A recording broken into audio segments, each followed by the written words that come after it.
is underway after a patient went missing at the North Hampshire hospital for 36 hours. She was eventually found by police dogs in a maintenance tunnel of the hospital at Basingstoke. She was in the basement, 4 floors below the ward where she was being treated. The woman was conscious but dehydrated. Staff say they thought she'd discharged herself and gone home, but an extensive search was carried out when inquiries revealed she'd disappeared. Motorists faced delays on the M4 this morning after a lorry jackknifed blocking 2 lanes. The accident happened westbound between Hungerford and Swindon, junctions 14 to 15. Traffic was stopped while the lorry was towed away. The motorway is now clear again. Planners meet in Reading tonight to discuss whether a £200 million scheme designed to rejuvenate part of the town should go ahead. The Oracle Shopping and Leisure project would transform the town centre area that backs onto the Kennet and Avon Canal. The scheme includes 2 new department stores, car parks and a riverside complex. If councillors support the development, work could start early next year. And the future of Reading FC will also be considered by planners tonight. Outline planning permission could be granted so the club's Elm Park ground can be knocked down and replaced with more than 100 houses. The club wants to move to a new site in the Smallmead area.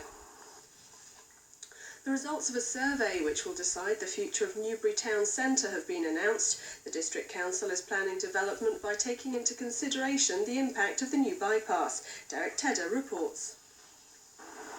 Better public transport, cycleways and traffic management are just a few of the things Newbury residents want to see following the building of the bypass. Nearly 2,500 local people replied to this leaflet, which was distributed to households throughout the district.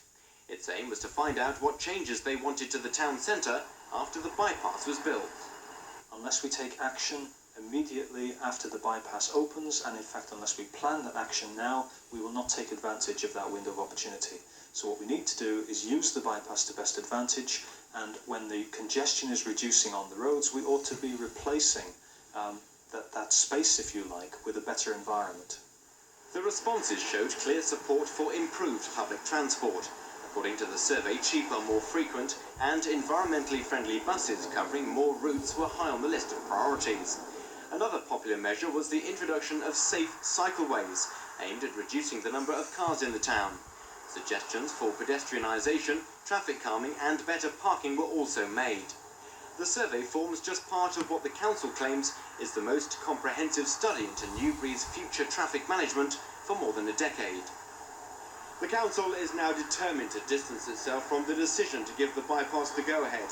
It's keen to deflect that responsibility onto the government. It now wants to move on and has set its sights on planning for a post-bypass Newbury. Derek Tedder in Newbury for Meridian News.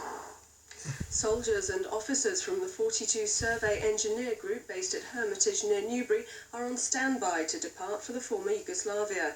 They'll form part of the NATO... Tonight at